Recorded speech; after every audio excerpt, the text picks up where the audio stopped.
where the moon lights. An excellent day for an exorcism. I'm your number one fan. Hey up and welcome back to Rate Scary. I am back again with another weekly roundup of your latest horror news, so let's get into it. First up, some very exciting news, at least for me. The Philippou brothers are back and they have released a tease for their latest film, Bring Her Back.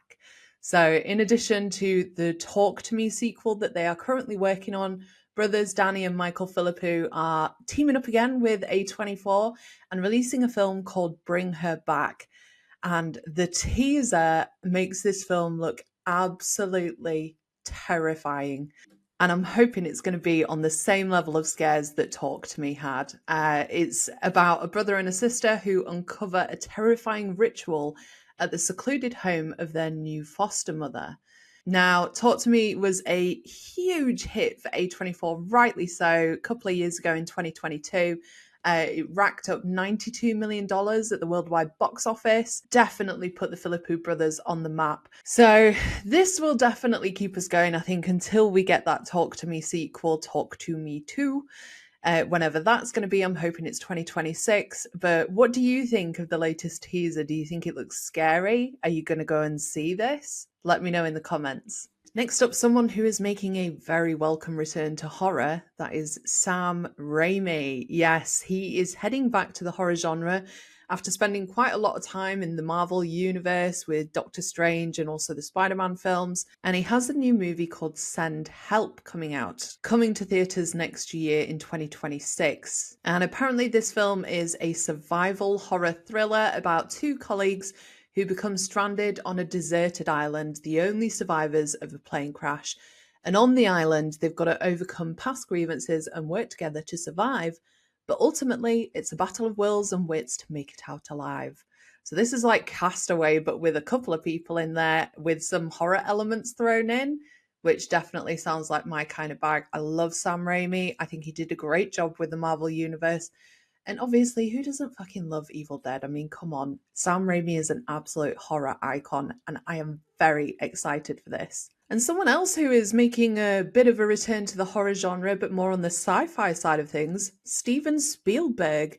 He's got an untitled event movie that's reportedly centered on UFOs. No surprise, he's got a history with those, with films like E.T., Close Encounters of the Third Kind, and he also did an adaptation of H.G. Wells' War of the Worlds. So he's definitely a fan of the sci-fi genre, but I'm hoping that this is going to have more of a horror element to it. It's scheduled to release in June 2026, and he is teaming up with screenwriter David Koepp. You'll know him from Jurassic Park films, but more recently he was the writer behind Presence, which if you haven't seen that yet, or if you want to hear my thoughts on it, I have released a video sharing my review with full spoilers. But even more exciting, Emily Blunt is set to star in this. I think she is a phenomenal actor. I'm very, very excited to see what she does with this kind of a film. Obviously, we've seen her in horror films like A Quiet Place, which has got a bit of a sci-fi element to it, but Steven Spielberg, if he's going down the UFO route, that should be an interesting pairing.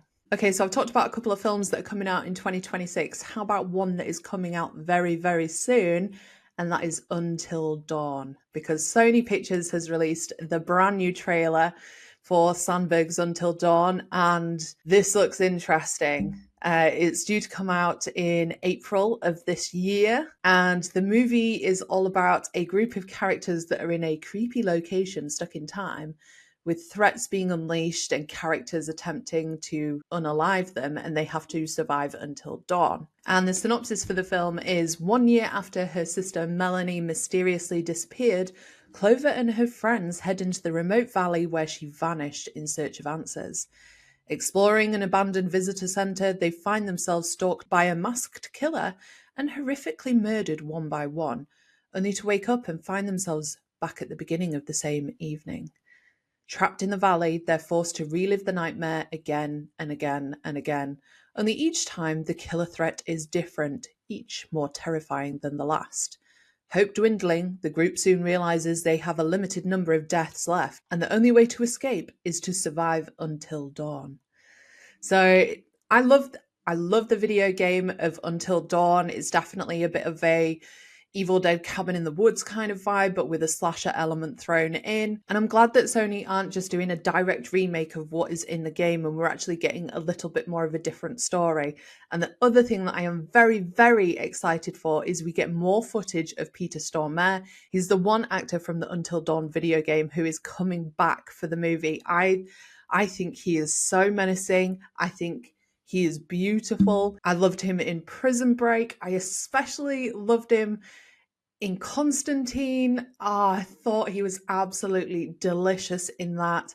And I'm really excited that we're going to get to see him on the big screen because I've missed this guy and he needs to come back to the horror genre. So I will be seated in April this year for Until Dawn. I'm very, very excited for this one. Speaking of Constantine, it's been just over 2 years since the official announcement of Constantine 2, with Keanu Reeves coming back to play John Constantine. But there have been very, very little updates since that point. But returning director Francis Lawrence recently provided an exciting update on the sequel, saying, "I will say we are closer than ever to being able to do a sequel, which is a great thing. And Akiva, Keanu, and I are super, super excited about it." So Akiva is Akiva Goldsman, who is writing the screenplay and is producing the project. And what Lawrence has said we should expect is, we have a great idea. We've gone through a bunch of comics over the years and looked at things.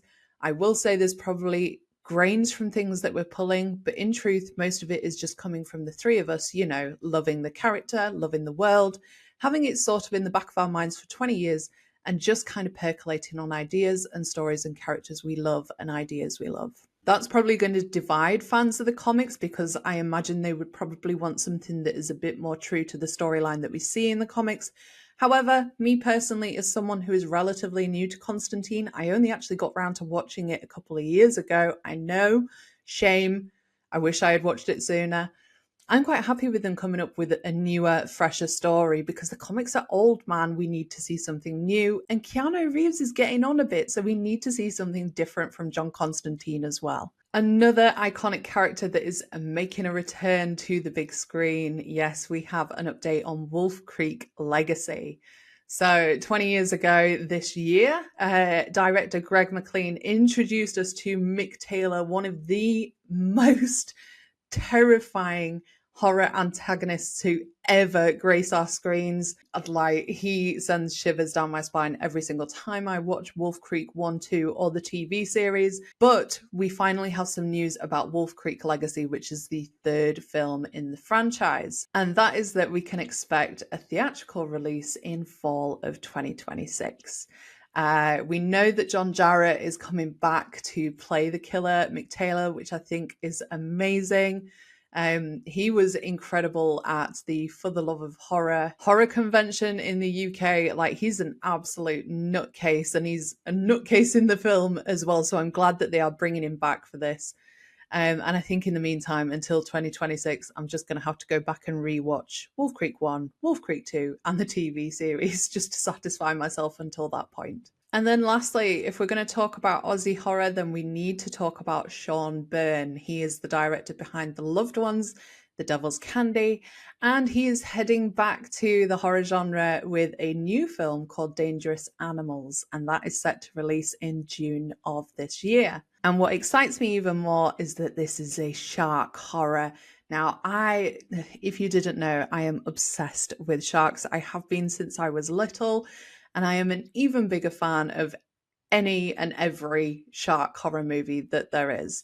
And this is set to be about Zephyr, who is a savvy and free-spirited surfer who is abducted by a shark-obsessed serial killer.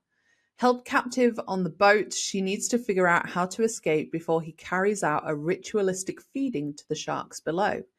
The only person who realizes she is missing is her new love interest, Moses, who goes looking for Zephyr only to be caught by the deranged murderer as well. And Byrne has said that there have been a lot of shark films over the years. Yes, there have. But he says, "I promise none like this, where audiences are left to decipher who the deadliest creature really is, man or animal." It's a survival horror experience with teeth that screams to be seen on the big screen. Now, The Loved Ones, I think, is one of the most underrated horror films of all time. If you have not seen it, I urge you to go and watch this, especially if you are planning on going to see Dangerous Animals, just to get an idea of Sean Byrne's style and his taste levels.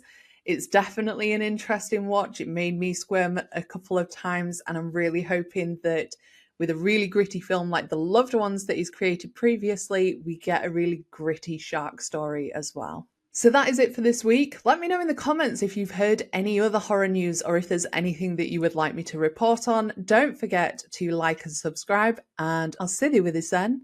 I'll see you soon. They're coming to get you, Barbara. I guess everyone's entitled to one good scare, huh? I'll be right back. Game over. It's all for you. Beware the moonlights. An excellent day for an exorcism. I'm your number one fan.